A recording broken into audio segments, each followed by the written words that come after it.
Hello Baburao. अगला question देखते हैं। 3 वर्ष पूर्व रहमान की आयु। तो ये पूर्व का क्या चक्कर है भाई? पूर्व का मतलब होता है पहले, है ना। क्या बोला? 3 वर्ष पूर्व रहमान की आयु वर्षों में का व्युत्क्रम, इतना बोला आप इसमें। पहले इतना ही कर लेते हैं। अब आज से 3 साल पहले जो रहमान की आयु है उसका व्युत्क्रम, व्युत्क्रम शब्द का मतलब हो जाता है उसका उल्टा, उसका रेसिप्रोकल। जैसे 5 है तो 5 का व्युत्क्रम या रेसिप्रोकल होता है 1/5। और अगर x है तो x का व्युत्क्रम क्या हो जाएगा? 1/x। व्युत्क्रम मतलब उसका, उसको उल्टा करके लिख देंगे, है ना? इसको रेसिप्रोकल बोल देते हैं जैसे। तो इसने जो बोला हमें, जब भी इस तरह एज का, उम्र का क्वेश्चन होता है आयु वाला, तो उसमें आप वर्तमान आयु मानते हैं हमेशा। तो मान लेंगे, माना रहमान की वर्तमान आयु। आप इन वीडियो को 1.5 की स्पीड करके देख सकते हैं ना। तो ये हो जाएगा हमारा एक्स वर्ष मान लेते हैं, हमेशा हम यही मानते हैं, तो एक्स मान लेते हैं तो वाई मान लेते हैं। रहमान की वर्तमान आयु एक्स है, तो उसने बोला 3 वर्ष पूर्व, आज से 3 साल पहले की, तो लिख देते हैं हम 3 वर्ष पूर्व रहमान की आयु, है ना। या लिख ही देते हैं पूरा, 3 वर्ष पूर्व रहमान की आयु। 3 वर्ष पूर्व अगर पहले की बात करेगा, भूतकाल की बात करेगा, है ना, पास्ट की बात करेगा, तो उम्र कम कर देंगे इसमें से। तो इसमें 3 साल पहले की बात कर रहा है तो 3 घटा देंगे, कम कर दिया हमने, है ना? इतने साल की। फिर आगे क्या कहता है? अब से 5 वर्ष पश्चात। तो अब 5 साल बाद की बात करता है, तो 5 साल बाद की क्या ले लेंगे? 5 वर्ष। यहाँ पे पूर्व लिखा था, पूर्व है, ये ऊपर क्या लिखा है? ये पूर्व लिखा हुआ है। अब लिख देंगे पश्चात। रहमान की आयु कितनी हो जाएगी? अब 5 साल आगे की बात है तो 5 जुड़ जाएंगे, है ना। भूतकाल था तो हमने माइनस कर दी, आगे की फ्यूचर की बात करता, भविष्य की, तो प्लस कर दिया हमने। अब लिख देंगे प्रश्न के अनुसार, प्रश्नानुसार, अकॉर्डिंग टू क्वेश्चन भी लिख देते हैं हम इसको, ना। इसने क्या बोला? इनकी इन उम्रों का, किस किस का, आज से 3 साल पहले और आज से 5 साल, इन आयु का व्युत्क्रम, इनका रेसिप्रोकल, उनका जोड़, है ना। इनके व्युत्क्रम का योग 1/3 है। उसने बोला ये जो आयु है 3 साल पहले की, आज से 5 साल बाद की, इन आयुओं का योग 1/3 है। तो हम ऐसे ही कर देते हैं, कोई जो उसकी आज से 3 साल पहले आयु थी उसका व्युत्क्रम ले लिया, आज से 5 साल बाद जो होगी उसका व्युत्क्रम या रेसिप्रोकल ले लिया, और इनका योग कितना होता है उसने 1/3। एक समीकरण बनेगा, इसको हल कर देंगे। समीकरण बनने के लिए हमें क्या करना पड़ता है भाई? यहाँ पे एलसीएम लेना पड़ता है, यहीं पे ले लेते हैं इसका एलसीएम या लघुत्तम। ये हो जाएगा x-3, ये हो जाएगा x+5। अब क्या होगा? ये इससे इस सारे को इससे भाग करेंगे, है ना, ऐसे तो करते हैं। तो x-3 से x-3 कैंसिल हो जाएगा, बचेगा क्या हमारे पास? x+5। इसी तरीके से इस वाले में x, इस सारे को x+5 से भाग करेंगे तो बचेगा क्या? x+5 कैंसिल हो जाएंगे, तो यहाँ पे बचेगा आपके पास x-3, यहाँ आ जाएगा 1/3। अब इसको यहाँ करके लिख देते हैं बाकी को। देखिए क्या हो जाएगा यहाँ पे? ये हो जाएगा हमारा x+x 2x, और ये 5-3 2। तो ये बचेगा हमारे पास 2x+2। नीचे नीचे मल्टीप्लाई करते साथ साथ, नीचे मल्टीप्लीकेशन में होता क्या है भाई? इसमें क्या हो जाएगा? ये हो जाएगा इस x की गुणा दोनों से, कर दीजिए। x की x से करेंगे तो x स्क्वायर हो जाएगा, x की 5 से करेंगे तो 5x हो जाएगा। अब सेम ऐसे ही, अब क्या हो जाएगा? इस 3 की घटा 3 की गुणा इन दोनों के साथ, तो घटा 3 की गुणा दोनों के साथ कर दीजिए, तो ये हो जाएगा घटा 3x और घटा 15, और यहाँ पे हमारा 1/3, हम नीचे वाले हर में जो था उसकी गुणा कर देंगे। ऊपर हो जाएगा हमारा 2x+2, और नीचे क्या हो जाएगा? नीचे वाले को हल कर देते हैं, ये तो हो गया x स्क्वायर, इसमें कुछ करना नहीं। अब x वाले टर्म ये दोनों हैं, दोनों को मिलाएंगे तो क्या हो जाएगा? 2x-15, और यहाँ पे आएगा 1/3। अब इसका क्रॉस मल्टीप्लीकेशन कर देते हैं, क्या कर देंगे? क्रॉस मल्टीप्लीकेशन, तिरछी गुणा कर देते हैं ना, तिरछी गुणा। ये वाली टर्म इस सारे के साथ गुणा हो जाएगी, और ये वाले एक के साथ, एक से तो कोई फर्क पड़ना नहीं है, तो कर दीजिए। ये जाएगा 3 into 2x+2 is equal to x square plus 2x-15। Multiply कर दो भाई, 6x+6 is equal to x square plus 2x-15। अब एक्स स्क्वायर की तरफ ले जाते हैं सब कुछ, x square plus 2x minus 15 minus 6x minus 6 is equal to 0। क्या किया हमने, ये जो हमारा माइनस 6x था उधर जाके माइनस हो गया, ये उधर जाके माइनस हो गया। अब इसको दोबारा हल कर देते हैं। दोबारा हल कर रहे हैं तो क्या बन जाएगा, एक्स स्क्वायर यहाँ पे प्लस 2x है, यहाँ माइनस है, फिर हो जाएगा हमारा माइनस 4x। ठीक है, अब किस की गुणा जमा घटा कर देंगे, यहाँ पे माइनस 15 है और ये माइनस 6 है, तो दोनों को मिला देंगे, कितना हो गया माइनस 21। ये हमारी बन गई एक द्विघात समीकरण बन गया, है ना, इक्वेशन बन गई, क्वाड्रेटिक इक्वेशन। इसको हल करना है, हमारा काम है इसको किसी तरीके से हल करें। इसको हल करने के लिए हमारा तो मेथड बीच वाली टर्म को तोड़ने वाला, तो बीच वाले में ए क्या हमारा, ए तो होता है हमारा एक्स स्क्वायर का कोफिशिएंट या गुणांक, जो एक्स स्क्वायर के आगे लिखा रहता है उसको हम बोलते हैं ए, जो एक्स के गुणांक आगे होता है गुणांक एक्स का या एक्स का कोफिशिएंट उसको बोलते हैं बी, और लास्ट वाली टर्म को हम बोलते हैं सी, जो अचर है ना। एक स्टैंडर्ड फॉर्म क्या होती है हमारी किसी इक्वेशन की, होती है A X square plus B X plus C is equal to 0।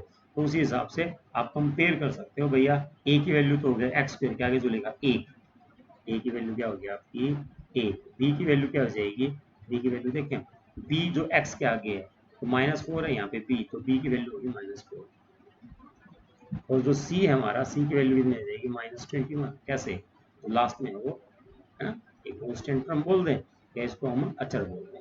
अब एक तरीका था मिडिल टर्म को तोड़ने वाला, a into C, A into C हो गया हमारा -21 और b कितना हो जाएगा हमारा -4। अब आपको इस b को इस तरीके से लिखना है, गुणा करके इस b के दो टुकड़े करेंगे, कि दोनों टुकड़ों की गुणा करें, मल्टीप्लीकेशन करें हम, तो हमारे पास कितना आए -21। यहाँ पे आपको सोचना होता है, तो भैया इस -4 को कैसे लिख दूं, जमा घटा करके, ये यहाँ पे जो दो टुकड़े बनेंगे उन दोनों का मल्टीप्लीकेशन हो जाए -21 और दोनों को ऐड करें तो -4 ही बने। तो आप सोचो इसके बारे में, तो ये हो जाएगा आपका -7 और +3। देखिए -7 +3 करेंगे तो -4 आ गया, -7 और 3 मल्टीप्लाई करेंगे तो -21 आ गया। इसी से यही मदद मिलती है, इसको आप एज ए रफ वर्क भी कर सकते हो, लेकिन इसकी ज़रूरत नहीं होती है, बस हेल्प करता है आपकी इसको मिडिल टर्म को, बीच वाली टर्म को तोड़ देना। तो आपने बीच में जो -4x था इस टर्म को आपने तोड़ दिया, है ना, इसके दो टुकड़े कर दिए, दो टुकड़े क्या क्या हो गए -7x और +3x, ये दो टुकड़ों की ही जरूरत थी हमें, और ये दो टुकड़े टूट गए। आगे चलते हैं, ये हो जाएगा हमारा x square -7x plus 3x -21 is equal to 0। जो यहाँ पे -7 और +3 आया था वही लिख दिया हमने, है ना। इसको वापस करोगे आप -7 + 3x तो -4 हो जाएगा, हमने कुछ नया नहीं किया। अब आप क्या करोगे, जो फर्स्ट टू टर्म्स हैं उनमें से कॉमन ले लीजिए, और जो लास्ट टू टर्म्स हैं उनमें से कॉमन ले लीजिए। पहली दो टर्म में कुछ आता है, हाँ x आ जाएगा, अंदर बचेगा x -7, अगली दो में 3 आ जाएगा, यहाँ बचेगा x -7 और ये बन गया 0। अब क्या कर देते हैं हम, ये दोनों टर्म ले लेते हैं, ये x और +3, ये बन जाएगा आपका x +3, और दोनों में कॉमन क्या है, x -7 दोनों में कॉमन नहीं। ठीक है, अब इसकी वैल्यू निकालने के लिए क्या करते हैं हम, दोनों को इक्वल टू, क्योंकि प्रोडक्ट दोनों का गुणनफल 0 है, इनका गुणनफल 0 आ रहा है, तो इसका मतलब या तो ये 0 या तो ये 0, तभी तो 0 आया। तो हम क्या करेंगे, दोनों को 0 ऐसे लिख देंगे, या तो भाई ये 0 है तभी तो टोटल 0 आ रहा है, या x -7 0 है। तो अब इससे मान लो आ गया x = -3, इससे क्या आ जाएगी, या x = 7। तो x को हमने उम्र मान रखी है, उसकी रहमान की, तो माइनस तो हो नहीं सकता, नॉट पॉसिबल लिख देंगे, संभव नहीं। तो उसकी उम्र क्या हो जाएगी, रहमान की वर्तमान आयु, रहमान की वर्तमान आयु होगी 7 वर्ष। अगला सवाल देखते हैं, एक क्लास टेस्ट में शेफाली के गणित और अंग्रेजी में प्राप्त किए गए अंकों का योग 30 है।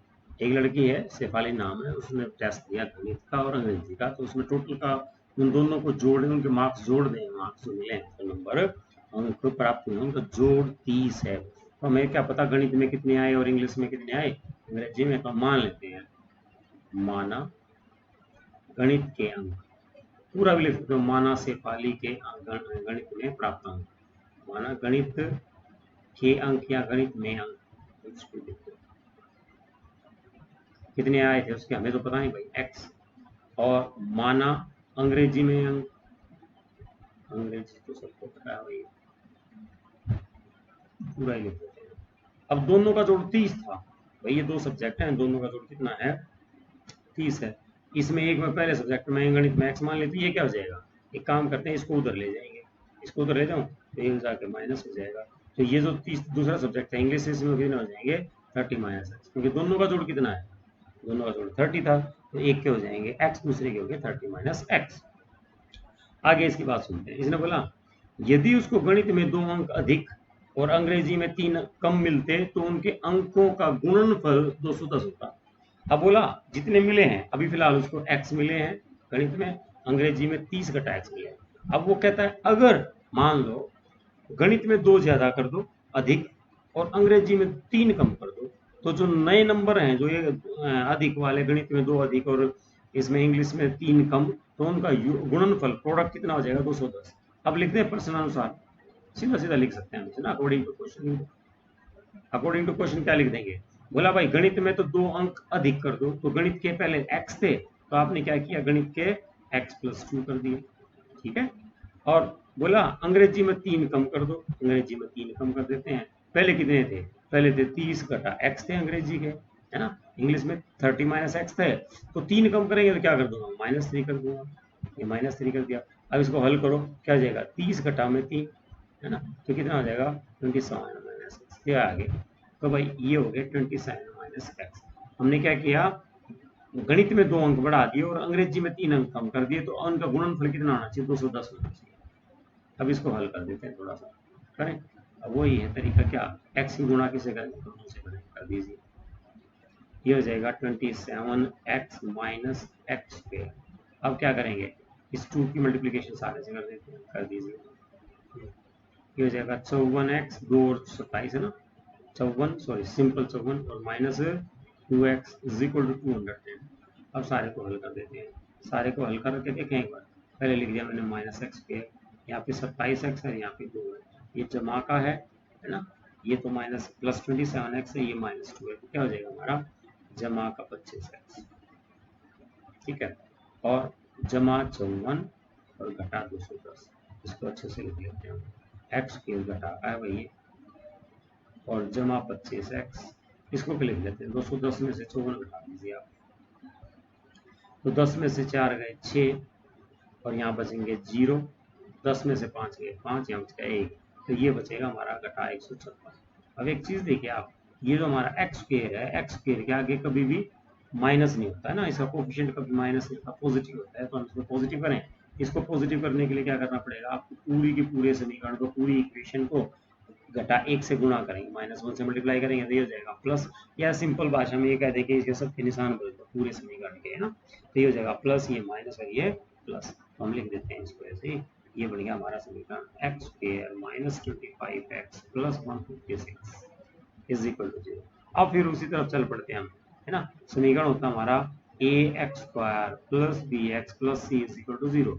अब इसमें ए देखो आप, ए तो कितना हो गया हमारा, कुछ है ही नहीं, तो 1 होता है ना, ए तो क्या हो गया 1, बी क्या हो गया भाई हमारा, बी क्या होता है बी एक्स का कोफिशिएंट तो हो गया -25, बी है आपका -25, और सी लास्ट टर्म, सी क्या होता है हमारा कांस्टेंट, सी कितना है कांस्टेंट, कांस्टेंट है 156, कांस्टेंट 156। तो हम क्या करते थे ए सी आएगा भाई हमारा 156 और बी है हमारा घटा 25। अब घटा 25 के आपको 2 टुकड़े करने होते हैं, इस घटा 25 के 2 टुकड़े करो, उन दोनों टुकड़ों को गुना करेंगे तो कितना आना चाहिए, ए सी मतलब 156 आना चाहिए। अब ये हिट एंड ट्रायल मेथड है, कोई ऐसा मेथड तो है नहीं हमारे पास। 25 के करके देखें, 20 गुणा 5 करेंगे तो 100 आ गया, तो हमें तो 156 चाहिए, तो नहीं बनेगा, दोनों घटा के ले लेंगे वो भी ना। फिर हमने क्या किया 18 और 7 करेंगे, 18 सत्ते 126, ये भी नहीं होगा, ऐसे कम करते जाएंगे कम करते जाएंगे कम करते जाएंगे, है ना। 15 10 करेंगे 150 हो जाएगा, आसपास आगे 15 और 10 करेंगे तो -15 और -10 करेंगे तो 150 हो जाएगा ना, तो और थोड़ा सा कम कर देते हैं, 14 13 करके देखते हैं, है ना, 14 3 जा 42, तो लास्ट में 42 आ गया तो नहीं आया है ना, 14 3 42 ऐसा लगेंगे 4, 14 कम 14, 14 और 4 19, कुछ गलत कर दिया क्या, समथिंग रॉन्ग। हाँ वैसे 14 और 13 वैसे भी कितने होते हैं, 14 और 13 27 हो जाएंगे, है ना, ऐसे ही गलत लिख दिया। 14 और कितना होता है 11, 14 और 11 मैंने यही गलत दे दिया गुणा, देखिए दोनों का जोड़ 25 होना चाहिए, मतलब कुल पे मिला कैसे करेंगे, घटा 14 और घटा मैंने लगाया नहीं क्योंकि अभी तो हम आइडिया ही ले रहे हैं। 14 एकम 14, लास्ट में कितना 56 है तो नहीं होगा ना। फिर आपने और कम कर दिया, आपने लिखा घटा 13 और घटा 12, दोनों को जोड़ेंगे तो 25 आ जाएगा। ठीक है, तो गुणा करके देखो, 13 दूनी 26, हाँ लास्ट में 6 है, 13 एकम 13 और ये 15, तो ये ठीक आ गया हमारा 13 और 12। तो आपको थोड़ा सा हिट एंड ट्रायल मेथड, थोड़ी टाइम लग जाएगा इसमें, लेकिन ये बिल्कुल ठीक होता है। थोड़ी सी प्रैक्टिस बाद ये हमें चीज़ें पता लग जाती हैं। हमने 25 को तोड़ दिया, घटा 25 को तोड़ दिया, घटा 13 घटा 12, दोनों को गुणा करेंगे तो घटा 156 आ जाएगा जमा का, दोनों को जोड़ेंगे तो घटा 25, इस तरीके से हम इसको लिख देते हैं। ये 25 तोड़ दिया आपने दो में, मिडिल टर्म को स्प्लिट किया है, मिडिल टर्म को तोड़ दिया, घटा 13x घटा 12x और बराबर है जमा का 156 बराबर इसी। अब क्या करते थे, जैसे पहले करते थे, इन दो में से कॉमन और आखिरी दो में से कॉमन ले लेते हैं। पहले दो में से कॉमन x आएगा, x के सिवा तो कुछ आता है, तो x घटा 13। ये ताम झाम हम सिर्फ समझने के लिए करते हैं, ये जरूरी नहीं है, अगर किसी के मन में हो जाए तो ऐसे भी कर सकते हो, आगे चल पाएंगे ऐसे, उसको करने की जरूरत नहीं है। अब क्या करते हैं, ये येलो वाला है तो इसमें से कॉमन ले लो भाई, है ना। तो ये हिस्सा हमारा, ये यहाँ से लेके यहाँ तक इनमें से कॉमन ले लेंगे आप, ठीक है। यहाँ से कॉमन क्या आ जाएगा, इसमें से आ जाएगा हमारा 12 आ जाएगा और घटा का आएगा, क्योंकि ये जो निशान है यहाँ पे घटा का निशान है ये वाला, तो अगर ये घटा है तो यहाँ पे हम घटा लिखेंगे, घटा 12 ही लिख दिया मैंने, क्यों 156 को 12 से भाग दो, 12 एकम 12, 3 6 12 3 36, तो पूरा पूरा भाग हो गया ना। तो अब यहाँ पे आप इन दोनों में से 12 कॉमन निकालोगे, -12 कॉमन निकाल लोगे भैया, तो यहाँ तो -12, अंदर तो कुछ नहीं बचा x के सिवाय, और x का निशान ही बदल और अंदर का साइन भी चेंज हो जाएगा। अंदर यहाँ पे जमा था, अब ये घटा। 156 को मैंने कैसे लिख दिया, एक तरह से 13 गुणा 12 लिख दिया, हमने 12 तो निकाल लिया बाहर और 13 रह जाएगा, तो 13 आ गया, है ना। और एक चीज हमने माइनस को निकाल लिया, माइनस नहीं था तो हमने चेंज कर दिया, माइनस माइनस अगर आप वापस मल्टीप्लाई करोगे तो ये तो हो गया आपका घटा 12x, देखो, और ये दोनों क्या जाएंगे, घटा 12 गुणा घटा 13, दोनों को गुणा करेंगे तो 156 आ जाएगा। इस तरीके से कर दिया हमने। अब क्या करते थे हम, याद कीजिए, इसको और इन दोनों को लिख देंगे क्या, x घटा 12 और x घटा 13, ये दोनों एक जैसी टर्म होती है, हमेशा इन दोनों को इकट्ठा लिख देते हैं, x घटा 13। तो आंसर क्या क्या आ गया हमारा, सीधा सीधा लिख दूं, x इज इक्वल टू 12 और x इज इक्वल टू 13। ये कैसे आ गया भाई, एक बार इसको 0 के बराबर करो, x माइनस 12 को, एक बार x घटा 13 को करो, तो या तो 12 वैल्यू या 13। तो जो उसने यहाँ पे बात की थी मार्क्स की, है ना, हमने x किसके मार्क्स मान लिए थे, गणित के मान लिए थे, ये देखो हमने गणित के अंक थे हमारे x, तो दो दो आंसर आ गए हमारे, है ना। तो गणित व अंग्रेजी में प्राप्त अंक, है ना, अंग्रेजी में प्राप्त अंक क्या क्या हो जाएंगे, अगर x हमारा 12 है तो एक तो हमने x माना, तो दूसरे मार्क्स थे 30 माइनस एक्स, है ना। अगर यहाँ 12 है तो ये क्या जाएंगे, 30 में से 12 घटा दो, कितने आ गए 18, तो ये आ गए भाई। अंग्रेजी में तो, गणित में तो 12 है और इंग्लिश में 18 है। दूसरा या ऐसे लिख दें, क्योंकि 13 भी तो आंसर आया ना, दो आंसर आ गए, तो आप क्या लिख लोगे, वापस ऐसे लिखोगे भाई, गणित व अंग्रेजी में प्राप्त अंक, ये भी हो सकते हैं, ये भी हो सकते हैं, दोनों आंसर बिल्कुल ठीक है। अगर हमने यहाँ पे x 13 ले लिया, है ना, क्योंकि उत्तर 13 आया है, तो दूसरे सब्जेक्ट क्या जाएंगे, 30 घटा 13, ये हो जाएगा 17। इस तरीके से दोनों आंसर हमारे ठीक है। नेक्स्ट क्वेश्चन हमारा, एक आयताकार खेत का विकर्ण उसकी छोटी भुजा से 60 मीटर अधिक लंबा है। आयताकार मतलब रेक्टेंगुलर, एक खेत है हमारे पास और किस शेप का, वो रेक्टेंगुलर शेप है, आयत जैसे शेप है, ये देखिए, ठीक है। ये इसमें होता क्या, ये वर्ड प्रॉब्लम है ना, शाब्दिक प्रश्न है, इसमें एक बात बताएगा हमें, इसके हमें अलजेब्रा में चेंज करना, गणित में बदल देंगे इसको, बीजगणित में, और ये समीकरण बन जाएगा हमारा, उस समीकरण को हल करेंगे। तो पहला काम तो ये होता है, तो इसमें चीजें हमें पता तो नहीं होता, हम उन चीजों का मान कुछ भी रख लेते हैं, मोस्टली क्या रखते हैं, एक्स रखते हैं। तो बोला आयतकार खेत का विकर्ण, विकर्ण किसको बोलते हैं भाई, ये वाला जो लाइन है हमारी, ये जो लाइन होती है आपकी, इसको डायगोनल बोल दो या विकर्ण, सीधी नहीं बोल, कोई बात नहीं, चल जाएगी। इसका क्या नाम है, इसका नाम है विकर्ण, है ना। ये हो जाएगा लंब, ये ट्रायंगल है हमारा, राइट एंगल ट्रायंगल या समकोण त्रिभुज है। तो समकोण त्रिभुज में ये वाला हमारा है ना, ये आधार हो जाता है और ये क्या हो जाएगा, लंब हो जाएगा। और ये हाइपोटेनस बोल देते हैं इसको, विकर्ण बोल देते हैं, कर्ण बोल देते हैं, कर्ण है ना। विकर्ण की बजाय क्या बोलते हैं इसको, कर्ण, कर्ण बोल देते हैं है ना, हाइपोटेनस। ये आधार हो जाएगा, ये लंब हो जाएगा। तो इस तरह भी लिख सकते हैं हम, बेस, बी फॉर बेस है ना। ये क्या हो जाएगा, पी फॉर परपेंडिकुलर। कर्ण को क्या बोलते हैं, एच हाइपोटेनस है ना, या कर्ण।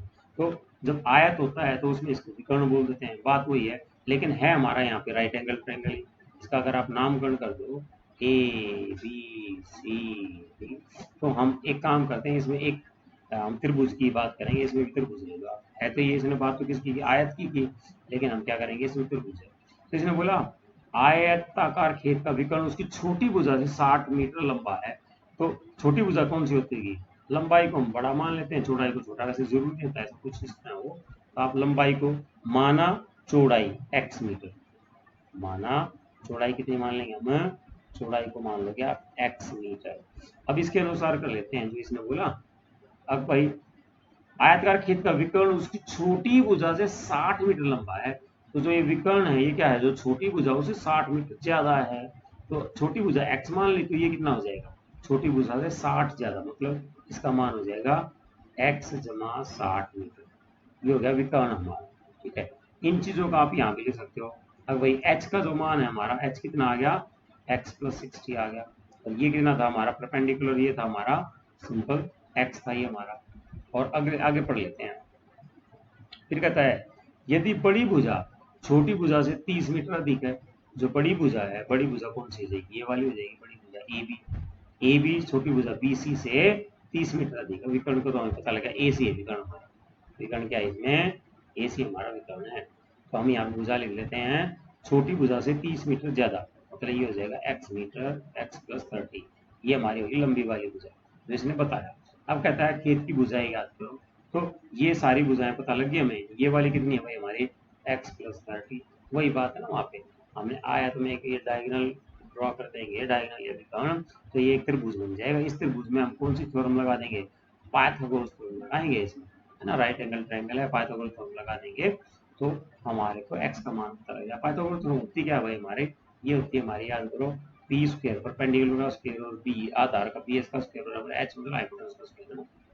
पी मतलब लंब का स्क्वायर, लंब का वर्ग कह दें, आधार का वर्ग कह दें, और कर्ण का वर्ग। कर्ण को यहाँ पे हमने भी कर्ण बोल दिया है, तो ये इस टाइम ट्रायंगल ही है, तो वही ले लें हम यहाँ पे, है ना। ध्यान दीजिए। तो पी मतलब परपेंडिकुलर, परपेंडिकुलर या हमारा लंब है एक्स। एक्स या ऐसे लिख दूं मैं, ऐसे लिख देंगे त्रिभुज ए बी सी में, है ना। तो इसमें आप क्या लिख देते हैं, आप लिख देते थे आधार बी का वर्ग और लंब परपेंडिकुलर कर्ण का वर्ग बराबर है एच हाइपोटेनस का वर्ग या कर्ण का वर्ग। तो इसमें क्या हो जाएगा, बी कितना हमारा x प्लस 30 होल स्क्वायर और पी कितना हमारा परपेंडिकुलर x स्क्वायर बराबर है एच कितना है x प्लस 60 सारे का स्क्वायर। अब इनको हल कर देते हैं, दोनों को हल कर दीजिए। इस पे तो सूत्र लग जाएगा। क्या सूत्र लग जाएगा, a plus B whole square, a plus B whole square, a plus B whole square क्या होता है, a की दो b की दो, दो ए बी। वही लिख दूं मैं, a की दो और b की दो और दो गुणा में a गुणा में b और जमा x पे हमने ये इतना फार्मूला लगा दिया। ये वाला यहाँ तक है ना, इसका इसको तोड़ लिया है ना।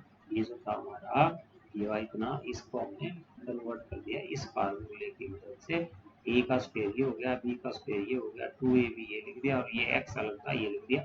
इस तरफ भी फार्मूला लगाना पड़ेगा हमें, राइट साइड में भी फार्मूला लगाना है। राइट साइड में क्या है भाई हमारे, राइट साइड में आपके x प्लस 60 का होल स्क्वायर यहाँ पे लिख देते हैं। इसमें भी यही वाला फार्मूला लगेगा, एक की दो बी की दो और दो ए।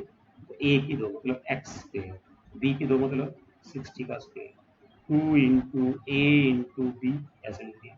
अब सम कर हल कर देते हैं इसको।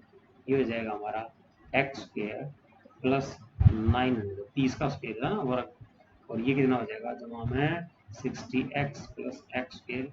इस तरफ राइट साइड में हो जाएगा यहाँ पे 60 का वर्ग, तो 36 आ जाएगा 3600 और जमा में 120x। अब क्या करें भाई, सब कुछ एक तरफ कर दीजिए, सारी चीजें एक तरफ कर देते हैं। ये दोनों तो क्या हो जाएंगे, एक्स स्क्वायर जुड़ जाएंगे, ये एक्स स्क्वायर तो जुड़ जाएंगे क्योंकि दोनों जमा के इनको जोड़ देते हैं। ये हो जाएगा आपका कितना 2x² प्लस कितना है 60x जमा 900x। इस तरफ से लेके आते हैं सारी चीजें, ये इधर वाली राइट में लेके आते हैं।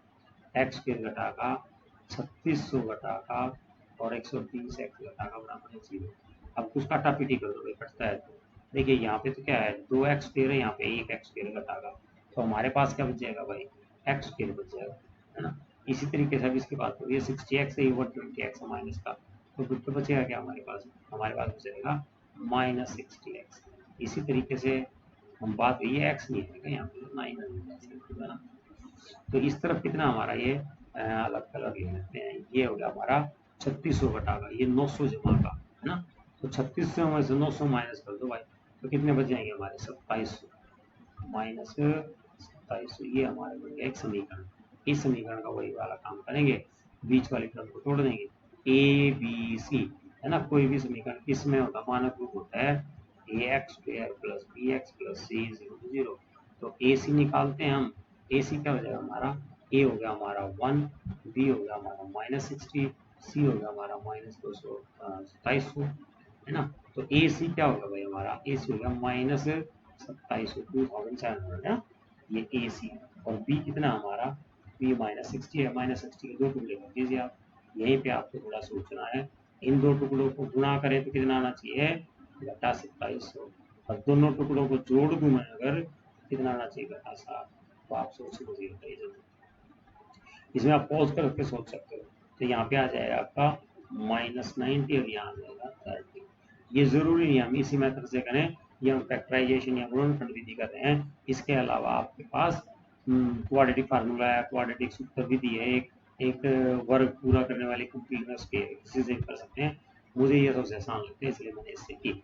इन दोनों को गुणा करेंगे हम 90 को 30 को, तो ये हो जाएगा, आप जोड़ेंगे गुणा करेंगे तो घटा 27 आ जाएगा, इनको जोड़ दो भाई, घटा 90 को और साथ में 30 को जोड़ेंगे तो घटा 60 आ जाएगा, यही तो हमें चाहिए थे, आपने लिख दिया यहाँ पे, है ना। एक्स स्क्वायर घटा 90x जमा 30x घटा 2700 बराबर है 0।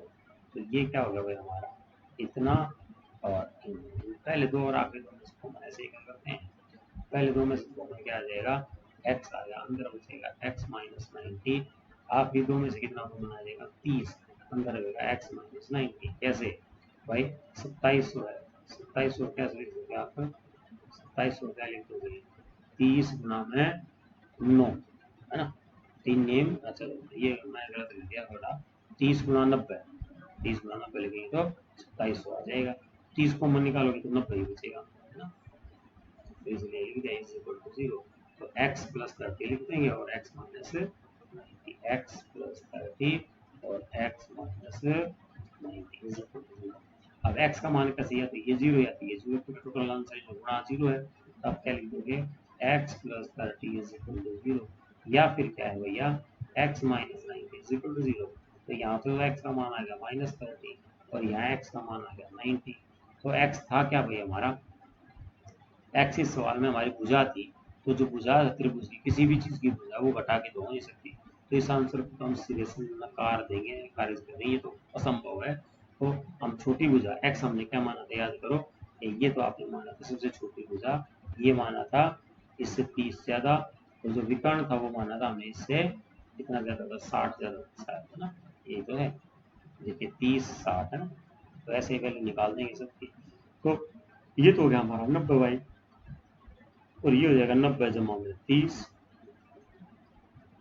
और ये हो जाएगा 90 जमा में 60, तो 150। उसने भुजाएं पूछी है, विकर्ण नहीं पूछा वैसे तो, है ना। तो भुजाएं लिख दें, भुजाएं हैं ये वाली, भुजाएं कौन कौन सी है, एक तो ये है 90 और ये 120, इसका तो नहीं पूछा उसने, विकर्ण पूछा तो लिख देता, है ना। तो भुजाएं क्या क्या है, छोटी भुजा 90 मीटर है ना, आंसर इसमें दिया मीटर नहीं है ना, तो भैया छोटी भुजा बड़ी भुजा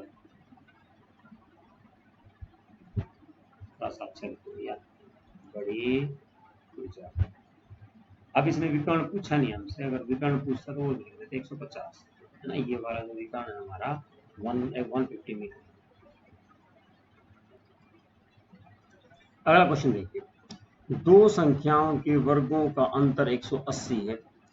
आगे फिर कहता है छोटी संख्या का वर्ग बड़ी संख्या का 8 गुना है। दोनों संख्या बताओ। दो बातें बता दी इसने, दो संख्याएं हैं, हमें तो पता नहीं भाई दो संख्या कैसे है, तो हम ऐसे मान लेते हैं, मान लो ये एक संख्या यहाँ है और एक संख्या यहाँ है, क्योंकि इसने बोला दो संख्याओं के वर्गों का अंतर 180 है।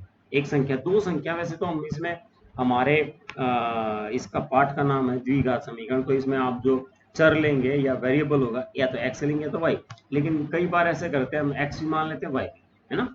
थोड़ी देर के लिए समझाने के लिए मैं यहाँ लिख देता हूँ इस तरह। आज चलो लिखेंगे कैसे में कर देते हैं। यहाँ पे एक संख्या हमने x मान ली, एक मान ली y।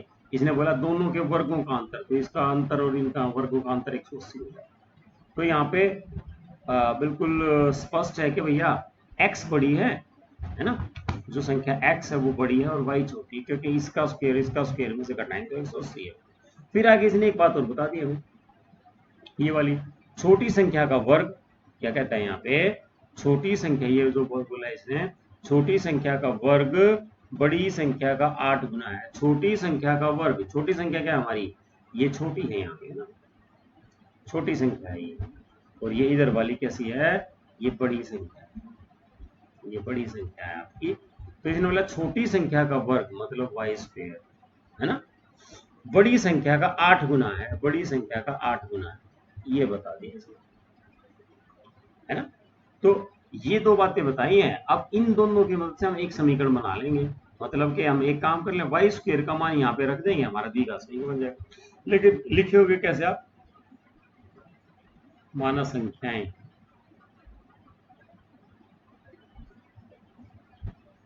एक्स और वाई, माना बड़ी संख्या छोटी संख्या भी लिख सकते हो, हमने जनरली ऐसे लिख दिया मैंने एक्स वाई।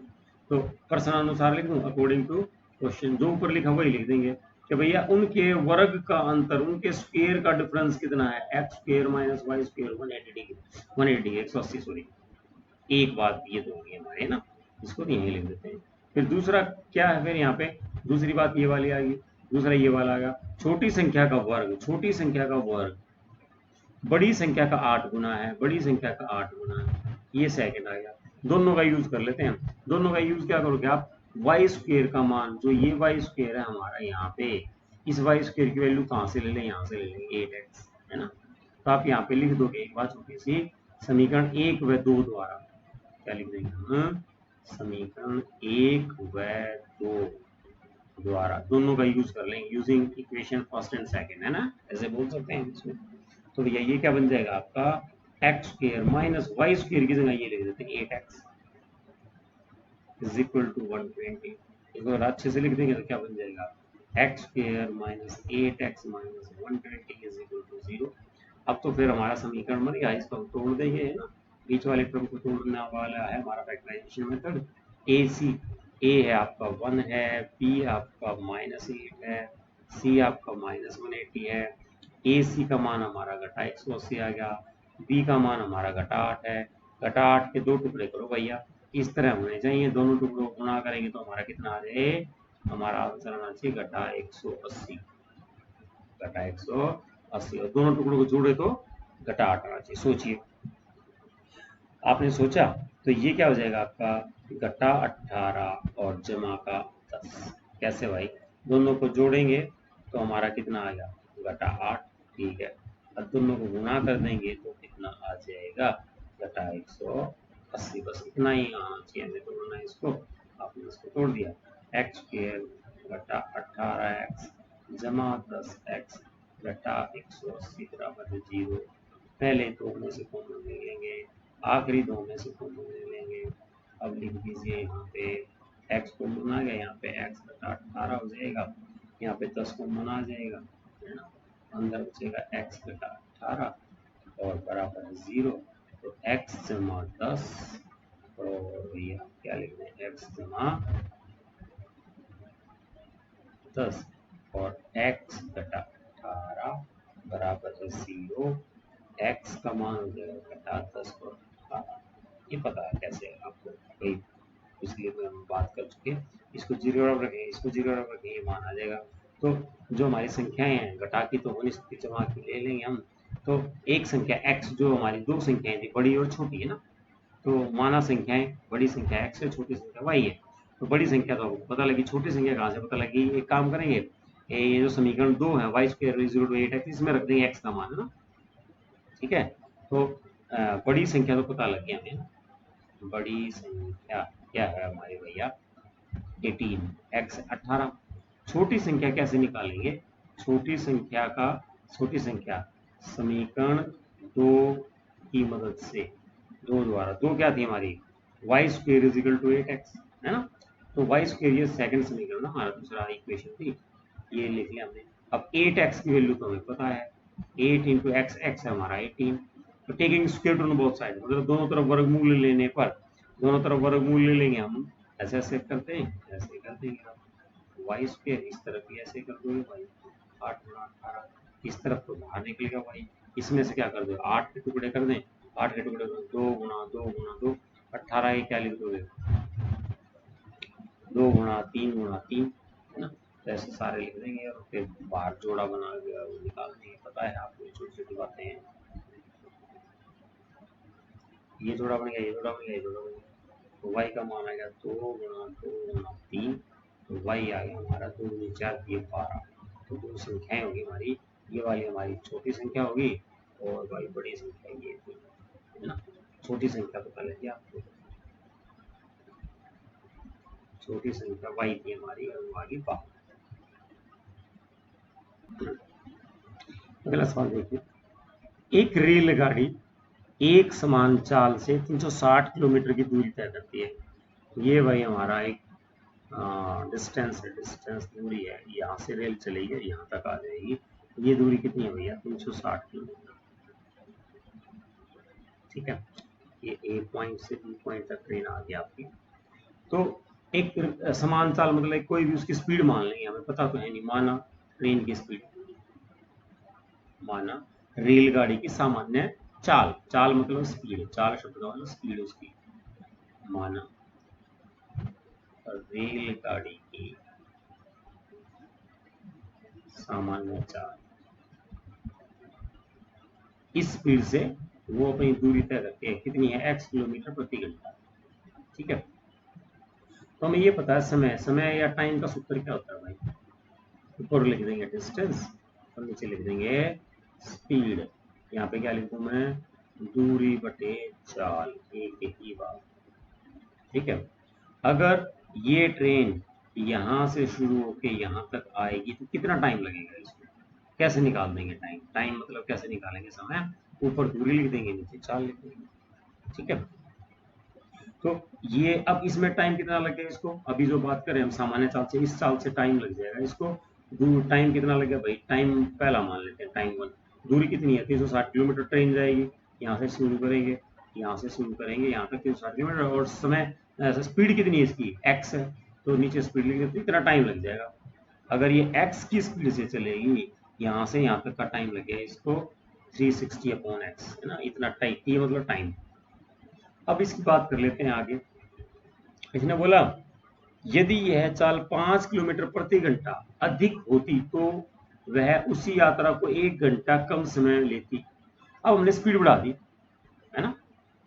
बढ़ी हुई चाल कह दें या स्पीड, है ना, बढ़ी हुई चाल।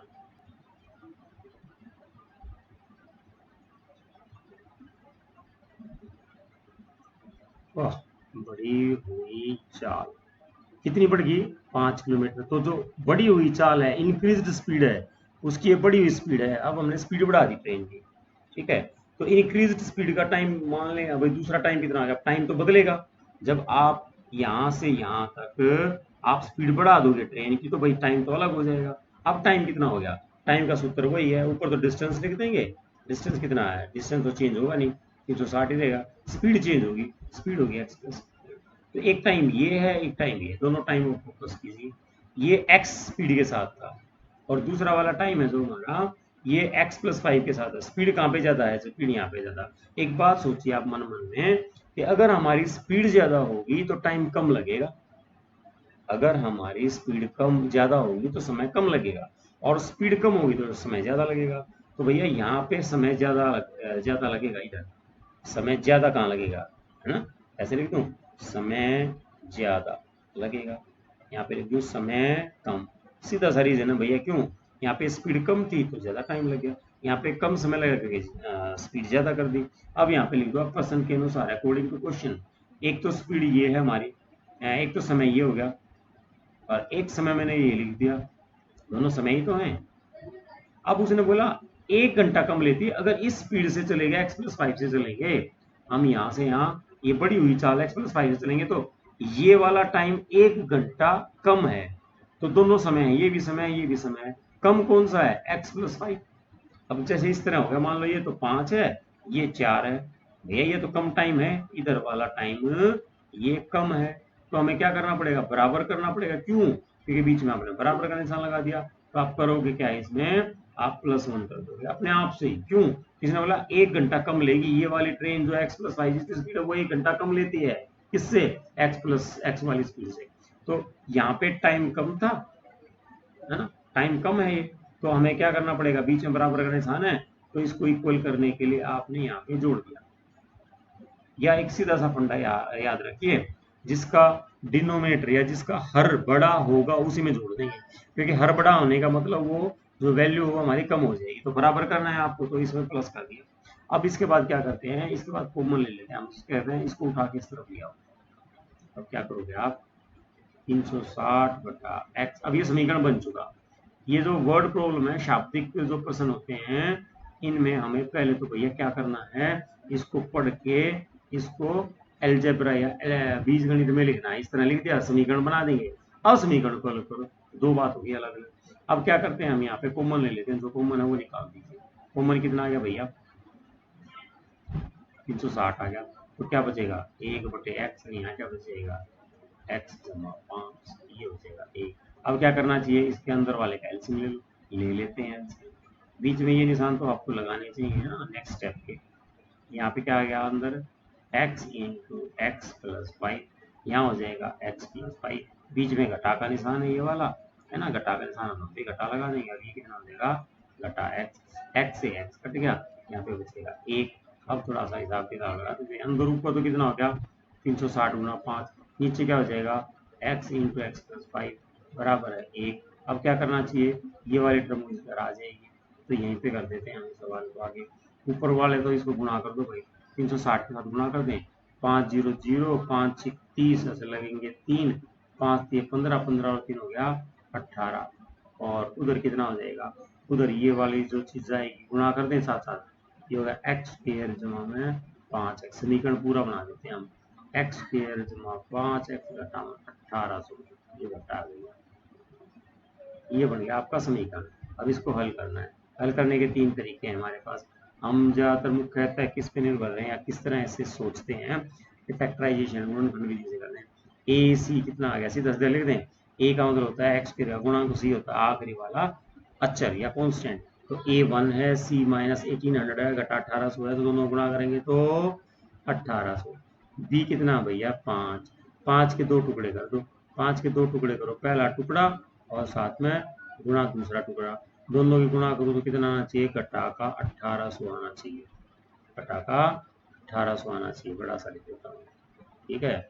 अब दोनों को जोड़ोगे तो कितना आना चाहिए, 5 आना चाहिए, यहाँ पे इस तरह से। तो हिट एंड ट्रायल मेथड अपना, है ना, बड़ी संख्या 1800, तो कुछ बड़ा सा ले लेते हैं, 50 में से 45 घटा के देख लो, है ना, तो 5 आ जाएगा, 0 5 25 5 20 20 और 2 22, तो ज़्यादा बड़ा हो गया, थोड़ा सा कम कर लेते हैं, है ना, 45 और 40 करके देख लो। ये कोई तरीका नहीं है इनका, आपको हिट एंड ट्रायल मेथड वाला, भाई आप कोशिश करते रहो, 2-3 बार करोगे, अंदाजा ऊपर नीचे करेंगे तो हो जाएगा। अब इसकी 4 से गुणा कर देते हैं, 4 पंजे 20, 4 चौक 16 2 18, देखो जल्दी बात होगी। ऐसे आइडिया ले लो आप, थोड़ी बड़ी संख्या थी, छोटी संख्या होती तो 20 और 15 ले लेते, 25 और 20, तो ऐसे अंदाजे से हो जाएगा उससे। तो 45 और 40 का हमें आइडिया, क्योंकि 5 था तो आप यहाँ पे ले लोगे जमा के 45, यहाँ ले लोगे घटा 40, क्यों भाई, क्योंकि जमा 45 और घटा 40, तभी तो 5 आएगा ना। अब आपने इसको क्या लिख दिया, आपने लिख दिया एक्स स्क्वायर जमा 45 एक्स घटा में 40 एक्स घटा में 1800 बराबर 0। ये जो आप इसके टुकड़े करते हो इसकी आपको थोड़ी सी प्रैक्टिस करनी पड़ेगी, ठीक है। तो अब क्या होगा, इनको वापस करें तो क्या होगा, वापस 5x से आ गया। देखो हमने टुकड़े किए हैं, हमने किया क्या है भैया, इस 5x के 2 टुकड़े करके लिख दिए ये वाले, स्प्लिट द मिडिल टर्म, बीच वाले टर्म तोड़ दिए। अब क्या करते थे हम, इन दो में से कॉमन और आखिरी वाले दो में से कॉमन ले लो, है ना।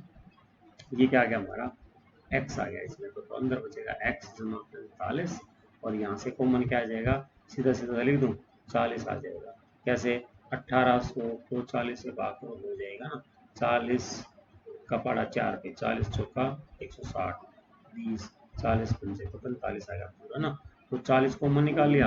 एक बात और है क्या, जब यहाँ से हम घटाव होता है तो सारा अंदर निशान बदल जाएंगे, बाहर हमने इन दोनों में से जो ग्रीन वाले 40 निकाल लिया, यहाँ 40 एक्स बचेगा, यहाँ क्या बच जाएगा, जब आप 40 से भाग करोगे 45 बच जाएगा और वो भी जमा होगा, क्योंकि हम बाहर घटा निकाल चुके हैं। ये छोटी छोटी बातें हैं जो हमें आनी चाहिए। इसको क्या लिख लेंगे हम, इसको लिख लेंगे हम x घटा 40 और x जमा 45। तो x का मान हो गया आपका 40 और घटा 45, घटा 45 तो संभव नहीं है, तो 40 हो जाएगा हमारा, है ना। हमारा सवाल क्या था, स्पीड, है ना, जो उसकी सामान्य चाल थी गाड़ी की सामान्य चाल, रेलगाड़ी की सामान्य चाल, है ना, जो सामान्य चाल थी रेलगाड़ी की, नॉर्मल स्पीड थी वो कितनी थी, 40 किलोमीटर प्रति घंटा। अगला क्वेश्चन है समय और काम वाला। इसने बोला 2 पानी के नल एक साथ एक होज को 9 से 3/8 या 9 × 3/8 घंटों में भर सकते हैं। ये टाइम बता दिया इसने। इसने बोला क्या हमें, ये बोला हमें कि भाई एक होज है, होज मतलब भाई एक टब टाइप सा हमारा, टंकी टाइप से, ये टंकी मान लेते हैं एक पानी की, ठीक है। इसमें 2 पाइप लगा देते हैं, एक ये पाइप है, इसका डायमीटर या इसका व्यास थोड़ा सा बड़ा है ना, व्यास किसको बोलते हैं, इसको ही तो बोलते हैं व्यास, इसका डायमीटर बड़ा है, ये वाला डायमीटर, और एक छोटा डायमीटर वाला भी, ये दोनों पाइप हैं, इनसे पानी भरने लग रहे हैं हम इसमें। चलिए पानी भर देते हैं, तो इससे पानी निकलने लग रहा है और एक इससे पानी निकलने लग रहा है, ठीक है। ये दोनों मिलके इतनी देर में भर देंगे पाइप को, उसको टैंक को। तो कुल समय कितना हो जाएगा, इसको अच्छे से लिख लें हम, है ना, ये मिक्स्ड में लिखा हुआ विशिष्ट रूप में। तो 8 × 9 = 72, 72 और 3 = 75, 75/8 या 9 × 8 + 3 75/8। तो जो टोटल टाइम है, टोटल टाइम कितना लगेगा, कुल समय टोटल टाइम लग गया 75/8, है ना, कितने घंटे लग गए इसको भरने में, दोनों पाइपों ने इकट्ठा टाइम ले लिया इतना, ठीक है। ये पता लग गया हमें। आगे पढ़ लेते हैं भाई इसकी बात। ये क्या कहता है, बड़े व्यास वाला नल हौज को भरने में कम व्यास वाले नल से 10 घंटे कम समय लेता है। व्यास मतलब डायमीटर, जिसका डायमीटर बड़े व्यास वाले, ये जो बड़े व्यास वाला बड़े डायमीटर वाला नल है या पाइप है, ये इसको टैंक को हौज को भरने में कम व्यास वाले से 10 घंटे कम टाइम लेता है। ये 10 घंटे जल्दी भर देगा इसकी अपेक्षा। तो हम करते क्या है, इस तरह मान लेते हैं, जिसकी जो कम है, जिसकी वैल्यू कम है, मान कम है, उसको मान लेंगे आप। तो मान लेते हैं भैया ये जो छोटा पाइप है ना, ये x घंटे ले लेता है, माना कि इसने कितने घंटे ले लिए, HR मतलब घंटे। तो बड़ा कितने ले लेगा, ये ले लेगा x घटा 10 घंटे, ठीक है। उससे कम ही तो टाइम लेगा ये, है ना, बात आ रही समझ में। एक को हमने मान लिया, या इसे उल्टा भी कर सकते हैं, इसको x ले लिया तो इसने x जमा 10 ले लिया, जरूरी नहीं। वैसे बहुत सारे सवालों में क्या करते हैं, जो कम छोटी चीज होती है उसको मान लेते हैं, लेकिन यहाँ पे उल्टा कर देते हैं, ठीक है। उल्टा क्या कर दिया भाई मैंने, ये जो बड़े वाला पाइप है, बड़े वाला पाइप लेता है x घंटे, बड़े वाला पाइप कितने लेता है, उससे भी हो जाता है, वैसे कोई दिक्कत नहीं थी। और ये कितने ले लेगा, x जमा 10 घंटे। जो छोटे वाला पाइप है वो भाई छोटा है तो ज्यादा टाइम लेगा, ठीक है। बड़े पाइप ने x घंटे लिए पूरा ये भरने में हौज, और ये छोटा से अकेले से अगर इससे भरेंगे तो x घंटे, और अकेले इससे भरोगे तो x जमा 10 घंटे, और दोनों से भरोगे तो उसने बता रखा है, ठीक है। अब हमें एक बात का पता है कि भैया जो समय की बात करते हैं, समय और काम की बात करते हैं, समय और काम की बात करते हैं, किस तरह लिखते हैं हम, हमें हमें पता है, कोई एक बंदा, अकेला बंदा 5 दिन में काम करता है, अकेला बंदा 5 दिन में काम खत्म करता है, तो एक दिन में कितना काम करेगा, 1/5 करेगा। कोई अकेला बंदा 2 दिन में काम खत्म करता है तो एक दिन में कितना काम कर देगा, 1/2। कोई 4 दिन में काम खत्म करता है तो एक दिन में कितना कर देगा, एक दिन में हो जाएगा 1/4। इस तरीके से लिख देते हैं। तो हमें ये पता लग गया अब भाई ये कितनी देर में भर देता है, x घंटे में भर देता है। 1 घंटे में कितने भरेगा, 1 घंटे में कितना भर देगा, 1/x, है ना। इसी तरीके से जो छोटा पाइप है पूरा टैंक कितनी देर में भरेगा, x जमा 10 घंटे में। तो 1 घंटे में कितना टैंक भर देगा, ये हो जाएगा 1/x जमा 10। तो हम मान लेते हैं, हमें लिखना तो पड़ेगा, माना बड़ा नल लिख दूं मैं सीधा, आपको वैसे यहाँ पे लिख देंगे हम बड़े व्यास वाला नल, है ना। माना बड़े नल द्वारा लिया गया समय, द्वारा लिया गया समय कितना है, x घंटे है, HR मतलब घंटे हो गए। माना छोटे नल द्वारा लिया गया समय, छोटे ने कितना ले लिया, x जमा 10 घंटे ले लिया, ठीक है। अब हम यहाँ पे ये लिख देते हैं, अब भाई बड़े नल द्वारा 1 घंटे में भरा गया पानी, है ना। मतलब काम होता है ना भाई, इसने जो काम यहाँ पे पानी भरने का काम है तो सारा काम इतनी देर में होता है, 1 घंटे में क्या हो जाएगा, 1/x हो जाएगा। बड़े नल द्वारा 1 घंटे में भरा गया पानी, है ना, कितना भर देगा, 1/x। अब लिख देंगे छोटे नल द्वारा 1 घंटे में भरा गया पानी, छोटा 1 घंटे में कितना भरेगा, x जमा 10। अब एक चीज देखिए, जो ये दोनों मिलके कितनी देर में भरते हैं इस पाइप को, 75/8 घंटे में, 75/8 घंटे में। तो दोनों मिलके, ये दोनों मिलके 1 घंटे में कितना भरेंगे, इसका उल्टा कर देंगे, है ना। ये जो बड़ा पाइप है x घंटे में भरता है सारे इसको, तो 1 घंटे में कितना भरेगा, 1/x। तो इसी तरीके से दोनों कितनी देर में भरते हैं, 75/8। तो 1 घंटे में कितना करेंगे, 1/75/8। तो यहाँ पे लिख दूं, क्या लिख देंगे यहाँ पे हम, दोनों पाइप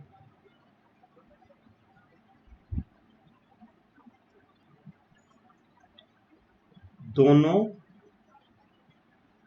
नलों द्वारा 1 घंटे में भरा गया पानी। अब भाई टोटल टाइम कितना लेते थे, 75/8, है ना, इतने घंटे लेते थे। तो 1 घंटे में कितना हो जाएगा इसका, इसको इस तरह ले देंगे 75/8। अब ये क्या हो जाएगा, ये ऊपर चला जाएगा 8, ये हो जाएगा 8/75। इतना 1 घंटे में, ये 1 घंटे में बड़ा नल भरेगा, ये 1 घंटे में छोटा नल भरेगा, ये 1 घंटे में दोनों नल भर देंगे, है ना। इसकी देखो दोबारा बात करें, ये 1 घंटे में छोटा नल भरेगा पानी, ये 1 घंटे में नहीं सॉरी, ये 1 घंटे में बड़ा नल भर देगा, ये वाला 1 घंटे में बड़े नल ने इतना पानी भर दिया, छोटे नल ने 1 घंटे में इतना पानी भर दिया, दोनों ने मिलकर 1 घंटे में इतना पानी भर दिया। तो हम क्या लिख देंगे अब, अकॉर्डिंग टू क्वेश्चन, प्रश्न के अनुसार, कि 1 घंटे में ये भरा बड़े पाइप ने, 1 घंटे में ये भर दिया छोटे पाइप ने पानी, और 1 घंटे में दोनों ने कितना भर दिया, 8/75। ये हमारा समीकरण बन जाएगा, इसको हल कर देंगे, हो गया सवाल बस। अभी समीकरण को हल करना, समीकरण को हल करना आपको आता है, जब ऊपर ले लेंगे x जमा 10, ऊपर हो जाएगा x जमा 10 जमा x, यहाँ हो गया 8/75। इसको थोड़ा ठीक से लिख लें हम यहाँ पे, ये हो जाएगा ऊपर 2x जमा 10 बटे में कितना हो गया भाई, x into x plus 10 equal to 8/75। अब आप एक काम कर सकते हो, देखो आपको ध्यान रखनी है बात का, पूरे समीकरण में से कुछ कॉमन आता है तो निकाल दो, यहाँ भी 2 है, यहाँ भी 2 है, यहाँ भी 2, तो निकाल सकते हैं। यहाँ पे x हो जाएगा, यहाँ 5 हो जाएगा, यहाँ 4। सपोज करो अब नहीं करेंगे तो बाद में करना पड़ेगा, आप यहाँ भी कर सकते हो इसको, और हम चाहें तो इसको बाद में भी कर सकते हैं, ठीक है।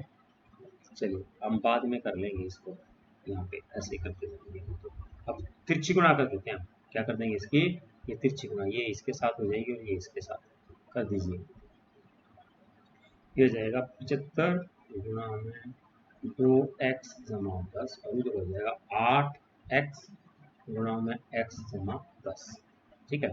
अब गुणा कर देते हैं हम सारा, ये हो जाएगा 75 दूनी 150x जमा में 750 ये हो गया 8x² और ये हो गया 80x, है ना। सब कुछ एक तरफ कर दें,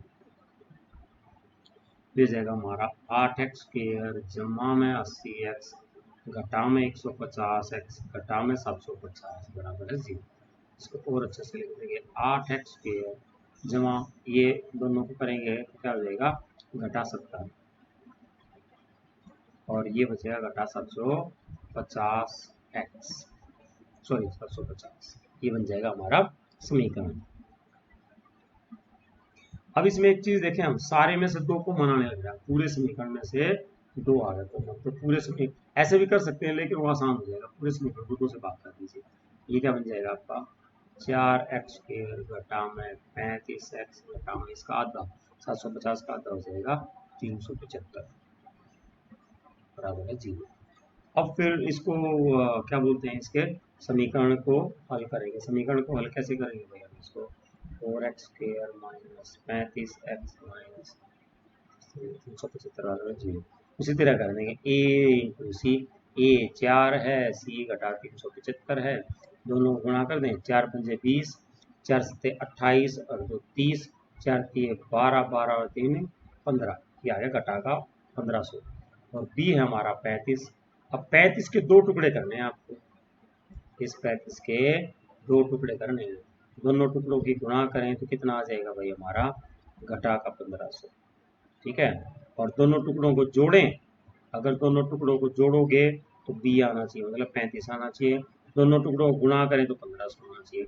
अब ये फिर हिट एंड ट्रायल मेथड आ गया हमारा, हमें एकदम तो इस चीज़ का पता नहीं होता है ना, दोनों का अंतर कैसे ले लें, 50 में से 15 घटा दो आप, है ना, 35 ही तो आएगा, तो 15 पंजे 75, ये तो 750 है, काफ़ी कम हो गया। तो हम थोड़ा सा और 5 का अंतर कर लेते हैं।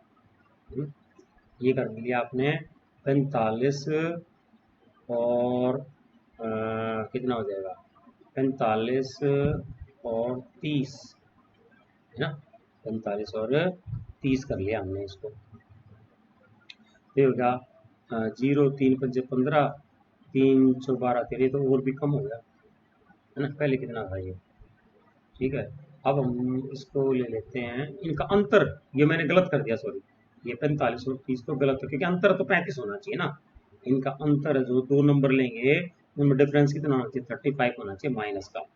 तो हमने पहले लिया था 50 और 15 बनेगा ना, तभी तो 35 आया था।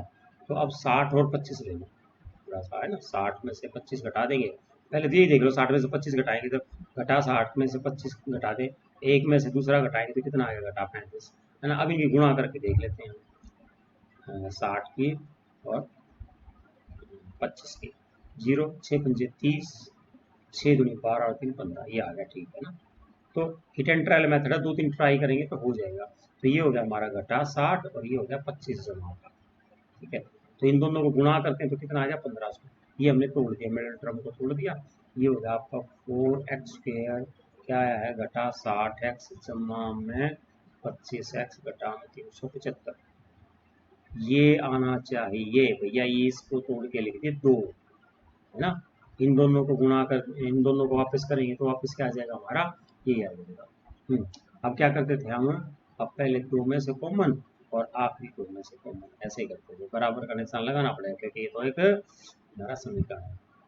तो इनमें से कॉमन आ गया, सीधा सीधा 4x अंदर हो जाएगा x घटा में 15, यहाँ से कॉमन क्या आ जाएगा, सीधा सीधा 25 और अंदर हो जाएगा x, 25 एक 25, कितना बचेगा, ये बचेगा 17, है ना, 25 इसको भाग कर लेंगे, इससे भाग करेंगे 25 से, 25 एक 25, ये बचेंगे 2, यहाँ बचेगा 1, 25 पंजे 125, 15 बच गया हमारा। और वैसे एक बात और भी तो है, ये दोनों में हमेशा एक जैसा बचता है। और अब ये क्या हो जाएगा हमारा 4x जमा 25 और x घटा में 15 बराबर है 0। तो x के मान 2 आ गए, एक बार तो इसको बराबर 0 रखो, एक बार इसको बराबर 0 रखो, तो इस वाले से तो होगा नहीं, क्योंकि घटा का उत्तर आ जाएगा, करके देखें, 4x जमा 25 बराबर है 0, या फिर इधर वाला x घटा 15 बराबर है 0, तो ये तो उत्तर आ गया आपका, ठीक ठीक, x बराबर है 15, और यहाँ क्या आ जाएगा 4x बराबर है घटा 25 और x का मान आ गया घटा 25 बटे 4, तो भैया ये तो पॉसिबल ही नहीं है, है ना, संभव नहीं है, क्योंकि जो समय है घटा में तो होता नहीं, नेगेटिव तो होगा नहीं। तो एक्स आ गया हमारा। एक्स हमने क्या माना था, बड़े पाइप ने समय जो लिया एक्स, मतलब एक्स घंटे लिया तो 15 घंटे। छोटे पाइप ने उससे 10 घंटे ज़्यादा लिए थे ना। तो यहाँ पे लिख दें। उसने प्रश्न में क्या पूछा था हमसे, ये पूछा था कि भैया प्रत्येक द्वारा अलग से होज को भरने में समय कितना लगा। तो ये लिख देते हैं हम यहाँ पे, है ना। बड़े पाइप द्वारा लिया गया समय, बड़े पाइप था, नल था वैसे वहां पे ना, बड़ा पाइप बोल दो या नल द्वारा लिया गया समय कितना है, 15 घंटे, है ना।